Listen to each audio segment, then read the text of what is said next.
Wilujeng enjing, wilujeng patapan deui sareng Ibu dina pangajaran bahasa Sunda. Dina pangajaran bahasa Sunda dinten ayeuna urang bakal diajar ngeunaan palanggeran ejahan. Palanggeran ejahan tiasa oge disebut aturan. Dina palanggeran ejahan bahasa Sunda urang diajar kumaha carana make aksara, kumaha carana nulis aksara, teras kumaha carana nuliskeun kecap, jeung urang bakal diajar kumaha cara ngagunakeun tanda baca. Tah, di kelas-kelas samemehna hidup fungsi oge diajar ngeunaan palanggeran ejahan. Ayeuna urang khusus diajar ngeunaan palanggeran ejahan ngeunaan cara menggunakan tanda baca. Yuk, ayeuna urang titenan naon wae tanda baca nu aya dina basa Sunda. Palanggeran ejahan ngagunakeun tanda baca. Anu kahiji, tanda tanya. Tanda tanya diantarana dipake dina akhir kalimah pananya atau kalimat tanya. Contohnya eta, tabu sabaraha angkat ti bumi, sareng saha salira mulih, kunaon henteu dibungkus. Kedua, tanda panyeluk atau dalam bahasa Indonesia disebut tanda seru.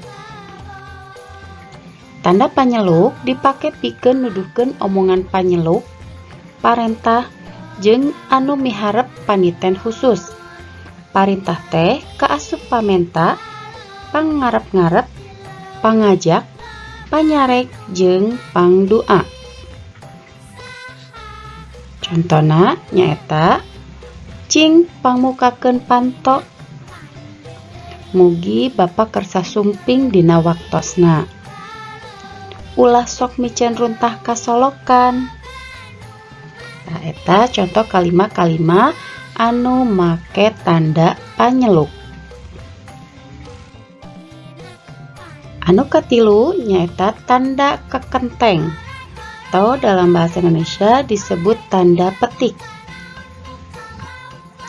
Tanda kekenteng diantarana dipake pikeun ngahapit catatan langsung tina omongan atau biasanya digunakan dalam penulisan kalimat langsung. Mun geus karumpul, hayu urang indit, saur emang. Cek indungna, kade atuh urangna sing ati-ati. Mamah, wios ku galih beberesna, pokna ka indungna. Anu kaopat nyaeta tanda gurat condong atau dalam bahasa Indonesia disebut garis miring. Tanda gurat condong diantarana dipake gaganti kecap jeung atawa jeung per. Contoh nyaeta siswa jeung siswi. Hargana 500 per lambar.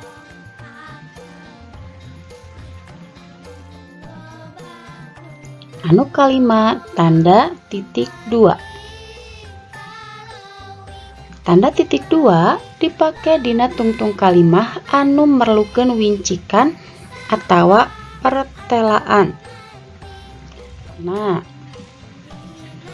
nyijanah meuli bung-buahan ti pasar, danas, duku, jeruk, manalika jeung salak. Anu milu nganjang ka bumi wa asep teh 5an, mamah, papa, galih, asi, jeung kang ganda.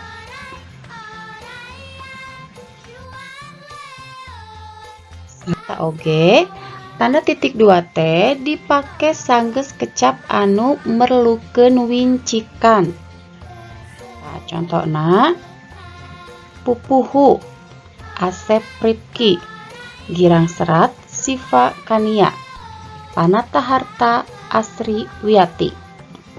Atawa contoh nuliana nyaeta dinten Senin ping 15 Mei 2017 tabuh 8 dugi 12 tempat Aula SD Rancage. Tah eta cara-cara ngagunakeun tanda baca.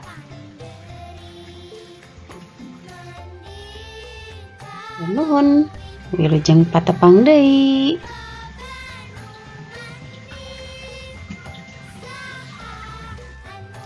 Sakitu wae pangajaran basa Sunda dinten ayeuna ngeunaan palanggeran ejahan. Mudah-mudahan naon anu tos ku ibu didugikeun tiasa dipihartosku barudak sadayana. Tong hilap dikecekeun oge pancenanya. Hatur nuhun kana perhatosanana. Ibu pamit. Wassalamualaikum warahmatullahi wabarakatuh.